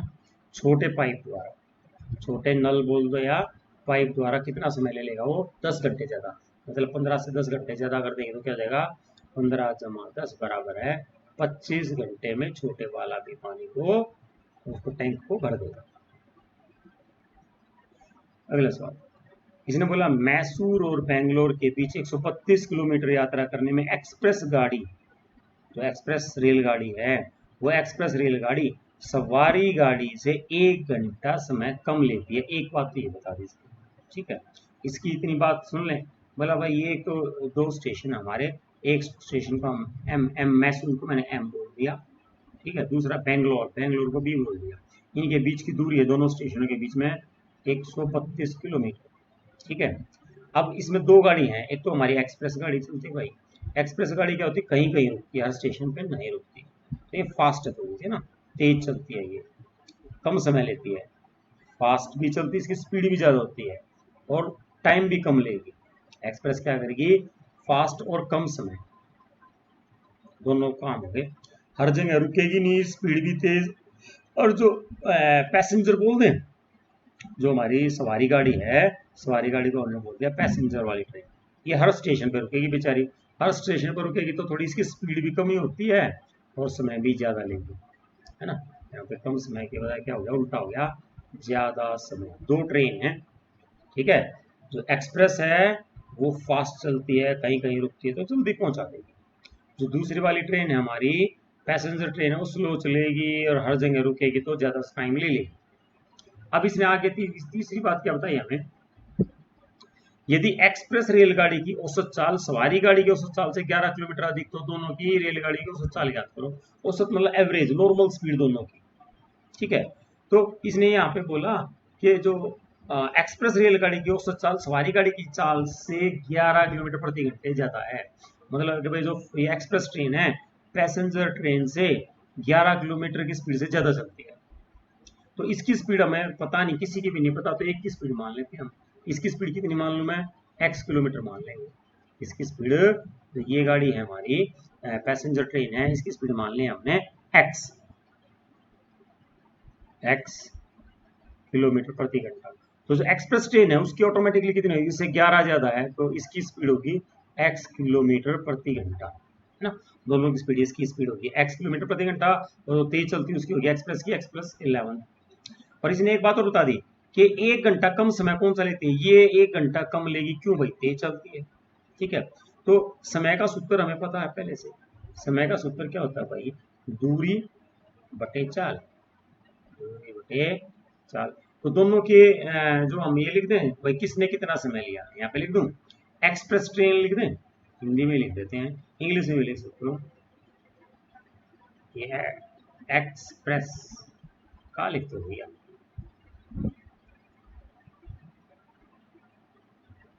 एक्सप्रेस ट्रेन या रेलगाड़ी, या तो लिख दें ऐसे ना, एक्सप्रेस। हमने ये भी नहीं लिखा इनकी चाल, हमने या मैंने यहाँ पे तो लिख दिया, आपको मानना पड़ेगा ना, आपको मानना पड़ेगा। मैंने माना नहीं, सॉरी, पहले मानो। ये तो मैंने यहाँ पे रफ में तो समझा दिया, आपको क्वेश्चन में लिखना पड़ेगा, माना पैसेंजर या सामान्य रेलगाड़ी है ना, क्या बोले, सवारी गाड़ी, माना पैसेंजर ट्रेन की चाल, पैसेंजर ट्रेन की जगह हम क्या लिख सकते हैं, सवारी गाड़ी। माना सवारी गाड़ी की चाल या स्पीड कितनी मान रखी हमने, x किलोमीटर प्रति घंटा। माना एक्सप्रेस ट्रेन की चाल इसकी कितनी हो जाएगी, ऑटोमेटिकली 11 किलोमीटर ज्यादा हो जाएगी इससे, तो x+11 हो गया भाई ये हमारा, है ना। अब लिखते हैं सीधा सीधा according to question. According to question में क्या हो जाएगा, जो ये पैसेंजर ट्रेन है, पैसेंजर ट्रेन कितना टाइम लेगी, पैसेंजर ट्रेन ने टाइम कितना ले लिया, यहाँ लिख दूं पैसेंजर ट्रेन टाइम, यहाँ पे पैसेंजर का टाइम है, मैं ऐसे लिख दूंगा कि time by passenger, time by express, है ना। पैसेंजर का टाइम का मतलब क्या, दूरी, दूरी तो दोनों की एक सेम है, 132 है।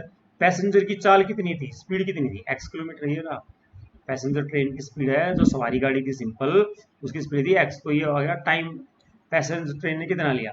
और नीचे लिख दो एक्सप्रेस ट्रेन ने कितना लिया भाई, दूरी तो 132 ही रहेगी, चाल कितनी उसकी 11 किलोमीटर ज्यादा थी। ये दोनों के द्वारा लिया गया समय है। पहले वाला किसका है, पैसेंजर ट्रेन का, ये एक्सप्रेस ट्रेन का है ना। तो इसके अकॉर्डिंग हम लिख देते हैं यहाँ पे 132 बटे एक्स, और यहाँ पे हो गया 132 बटे एक्स जमा 10।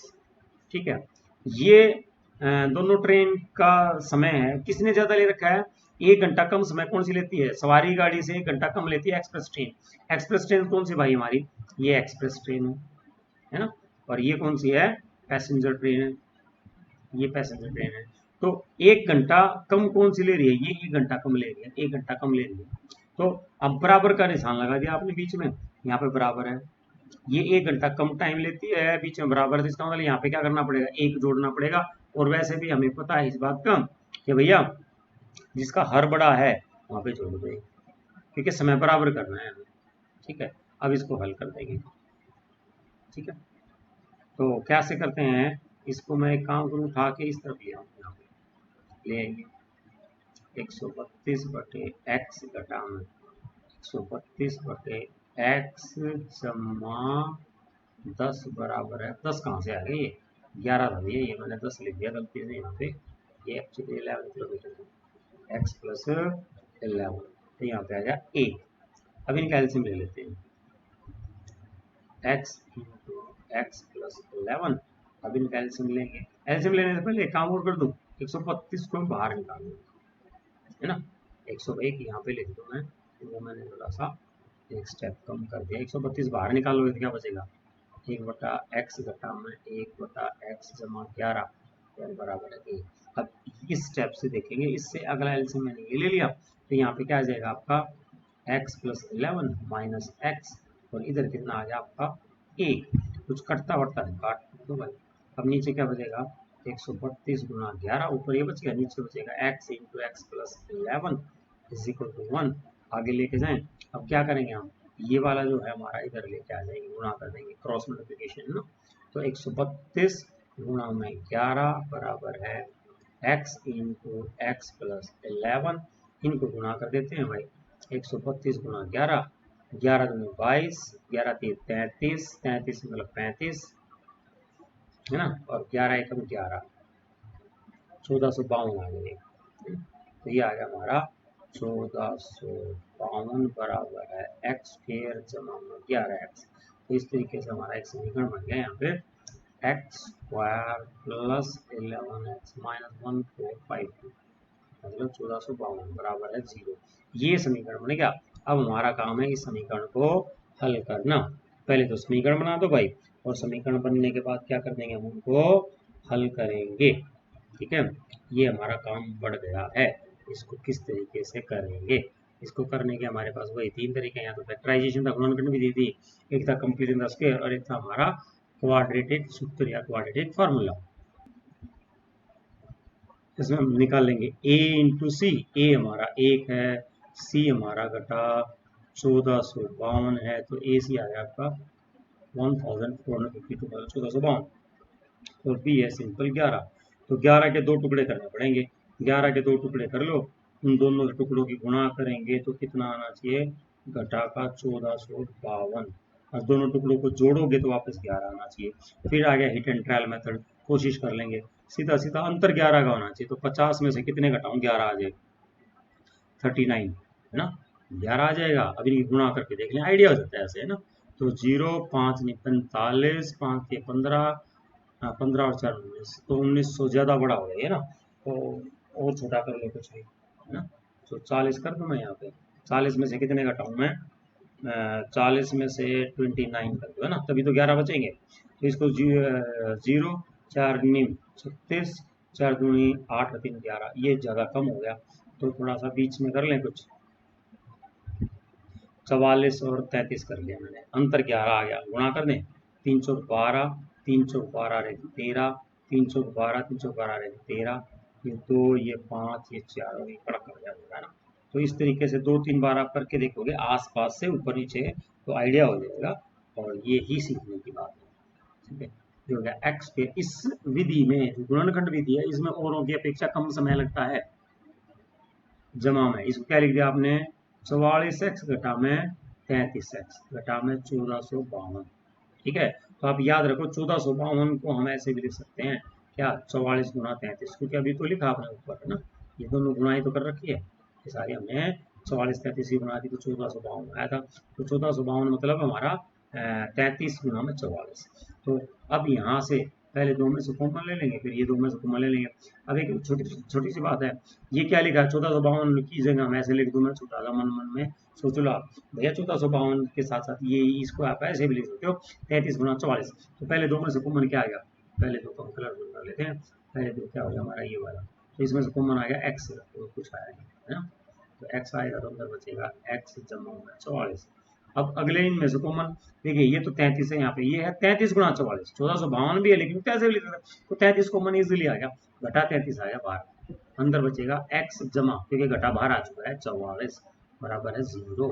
अब क्या आ गया भाई हमारा x घटा 33 और ये हो गया x जमा 44 बराबर है 0।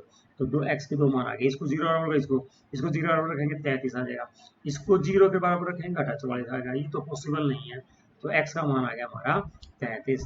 x किसका मान था हमारा, पैसेंजर गाड़ी का स्पीड थी, है ना, तो पैसेंजर की स्पीड, सवारी गाड़ी की स्पीड, सवारी गाड़ी की चाल स्पीड कुछ भी लेते हैं 33 किलोमीटर प्रति घंटा।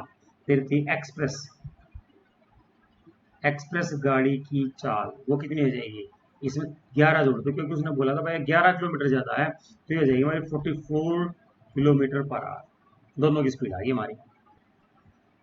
इसने बोला हमें दो वर्गों के क्षेत्रफलों का योग 468 वर्ग मीटर है, तो दो वर्ग ले लेते हैं हम, वर्ग आपको पता ही है ना, स्क्वायर ले लिया, एक बड़ा ले लें थोड़ा सा, एक छोटा ले लें, ये थोड़ा सा बड़ा होगा, ठीक है, एक थोड़ा सा छोटा ले लेते हैं,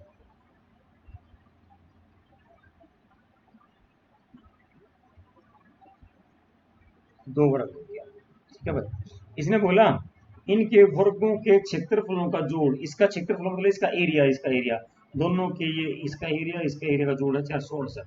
और दूसरी बात क्या बोल दी, दूसरी बात में बोलता है यदि इनके परिमापों का अंतर 24 मीटर हो तो दोनों वर्गों की भुजाएं याद करो।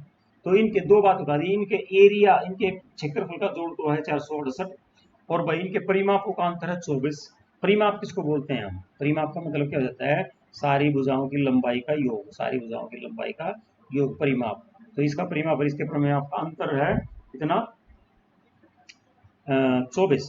तो हमें तो भुजा पता ही नहीं, तो दोनों की भुजाएं मान लेते हैं हम, बड़े की भुजा मान लेते हैं एक्स मीटर, बड़े की भुजा क्या मान ली X metre, M for metre, Y metre छोटे की, थोड़ी देर के लिए एक्स वाई मान लेते हैं, फिर एक को चेंज कर देंगे, ठीक है। तो क्षेत्रफल क्या क्या हो जाएगा इनका, बड़े दो हैं, इसने तो बोला नहीं कहीं छोटा बड़ा, लेकिन हमें लिखना पड़ेगा, है ना, देखिए अंतर करोगे आप तो पहले बड़े में से छोटा ही घटाना पड़ेगा।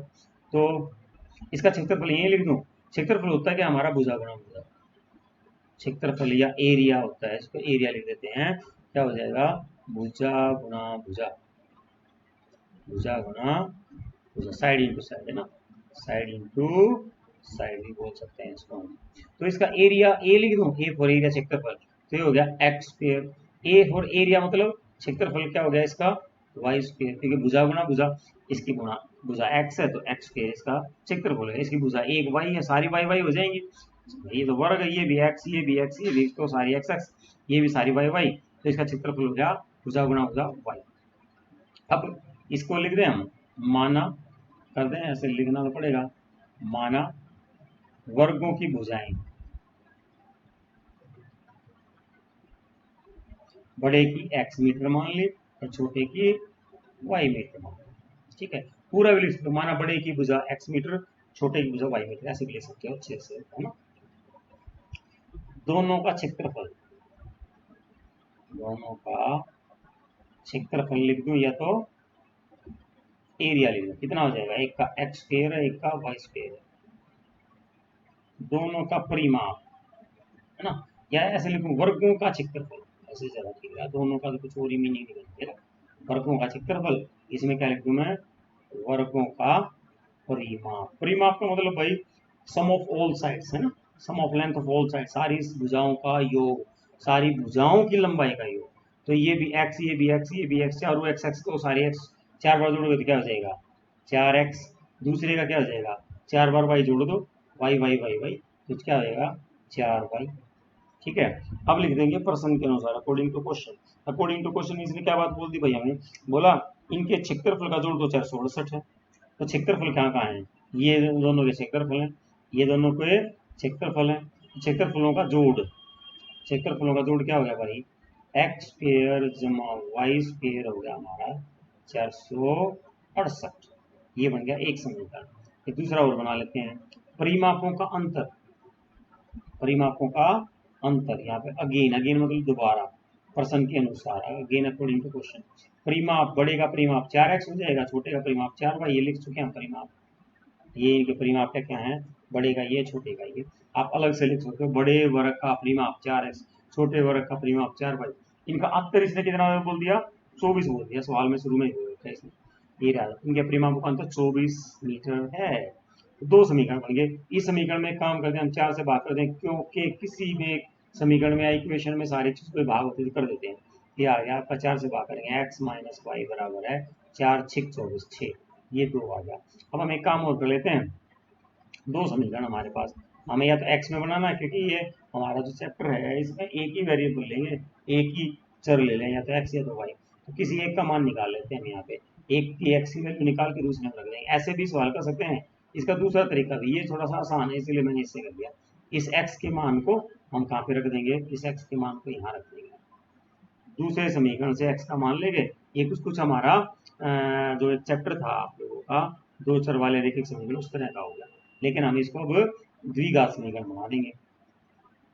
तो वहां पे x का मान कितना रख दूं मैं, 6 जमा वाई, है ना, आप यहाँ पे लिख भी दोगे समीकरण 1 व 2 द्वारा, है ना, यूजिंग इक्वेशन 1 एंड 2, तो आपने x, इस x का मान उठा के रख दिया भाई यहाँ पे, एक्स स्क्वेयर की जगह में लिख दूंगा अब 6 जमा वाई सारे का स्क्वेयर वर्ग, जमा में वाई की पावर 2, जमा में 468, इसको हल कर देते हैं, कर दीजिए इसको, इसमें तो सूत्र लगा a plus B whole square, तो a का square plus B square plus 2 into A into B, और जमा में वाई स्क्वेयर बराबर है 468, ये हो गया 36, ये हो गया वाई स्क्वेयर, ये हो गया 12y, ये हो गया वाई स्क्वेयर, और फिर ये हो गया 468, फिर इसको थोड़ा सा और हल कर लेते हैं हम आगे, ये क्या बन जाएगा हमारा, ये वाई वाई जोड़ लो दोनों, एक वाई ये रहा, एक वाई स्क्वेयर ये रहा, वाई वाई स्क्वेयर ना, तो क्या 2y स्क्वेयर प्लस 12y, और भाई ये 36 और 468 ये अलग अलग निशान हो गए ना, क्यों, ये 468 इधर आएगा, घटा का हो जाएगा, वो जमा का है, तो 468 में से 36 घटा दीजिए, तो बच गया 2, यहाँ बच गया 3, यहाँ बच गया 432 आ गया भाई हमारा, घटा का वो 432 बराबर है 0। अब इसमें से कुछ कॉमन आता तो निकाल देंगे, सारे में से 2 कॉमन आ गया, 2 से भाग कर तो पूरे समीकरण को वाई स्क्वेयर जमा में 6y, 2 दूनी 4, 2 एकम 2, 2 6 12 बराबर 0, ये आ गया। अब इसको कर लेते हैं हम ए सी हमारा गुणन विधि से, ए कितना है, ए का सी कितना है, घटा 216 है, तो उत्तर आ गया ए सी का 216 घटागा, बी है हमारा 6, 6 के 2 टुकड़े कर दो, एक टुकड़ा यहाँ लिख देंगे, एक टुकड़ा यहाँ लिख देंगे, दोनों गुणन में कितना आना चाहिए 216, 216 कैसे आएगा, हिट एंड ट्रायल में, फिर पता तो है नहीं हमें, ऐसे ही कर दो, 20 में 14 घटा के देख अगली बार, 14 दूनी 28, 280 हो गया, हमें 216 चाहिए, थोड़ा सा क्या कर लेंगे, इसको एक को हम हल्का सा बढ़ा लेते हैं, है ना, छोटा करेंगे तो और ज़्यादा हो जाएगा, छोटा करेंगे तो इसको और ज़्यादा हो सकता है कि नहीं होगा, कोई आइडिया नहीं, बढ़ा के देखो, कम करके देखो, कम कर लो, 18 घटा में कितने कर दो, 18 हमें चाहिए 6, 18 में 6 12, है ना, 12 घटा दें, 6 बच गया, 12 8 96, 12 एकम 12, 12 और 9, 12 और 9 18 9 21, तो 16 कड़क हो गया मामला है ना। तो 18 और 12, 18 घटा 12, इस तरीके से हम आइडिया सा ले लेंगे। ये आपको ऐसा भी हो सकता है कि एक बार में निकल जाए, 2 बार में निकल जाए, 3 बार में, 4 बार में, लेकिन 3-4 बार में आप लगातार प्रैक्टिस करोगे तो ये चीज़ें हल हो सकती हैं, कोई बड़ी बात नहीं है। और इसी मेथड में सबसे कम समय लगता है हमें। एग्ज़ाम जो हमारा एग्ज़ाम होगा बोर्ड के एग्ज़ाम, उसमें समय का बहुत बड़ा रोल है भैया। तो ये हो गया आपका y square plus 18y minus 12y minus 16। अब क्या किया आपने, 6y के दो टुकड़े कर दिए, दो टुकड़े है ना। और हम क्या करेंगे, पहले 2 टुकड़े और आखिरी 2 टुकड़ों में से कॉमन निकाल लेंगे। यहाँ बराबर का निशान तो मैंडेटरी ज़रूरी है बिल्कुल, है ना। इन दो पहले में से कॉमन आ जाए y, ये निशान भी लगा देंगे। तो भैया y जमा 18 घटा 12 कॉमन आ गया। तो y 216 को हमने क्या लिखा था याद करो, 18 गुणा 12। तो 12 बाहर निकाल लेंगे तो क्या हो जाएगा अंदर, जमा 18। जमा 18 क्यों हो गया, क्योंकि हमने घटा का निशान बाहर निकाल दिया, घटा 12 निकाल दिया। तो घटा 12 गया तो जमा 12, यहाँ घटा 12 निकाल देंगे। तो ये आप मन मन में इस तरह सोचा करो भाई, 216 का मतलब यहाँ पे है 18 गुणा 12। तो अब जब घटा 12 बाहर निकालोगे तो सर जमा 18 बचेगा अंदर, और ये हो गया बराबर का निशान। तो ये हो गया y घटा में 12 लिख लेंगे हम। क्या लिख देंगे, y घटा 12 और y जमा 18 बराबर 0, y बराबर 12, y बराबर घटा 18, y के दो मान आगे हमारे, y घटा में बराबर घटा 18। ये तो पॉसिबल नहीं है ना, किसी की भुजा घटा में तो हो नहीं सकती। तो हमने दो माने थे, ये मेरे ख्याल से हमारा छोटे वाला आ गया। छोटे वाले की भुजा तो पता लगी हमें, छोटे वाले की भुजा कितनी, हमारा 12 है। तो दो की हमें, हमारे पास दो समीकरण आए थे।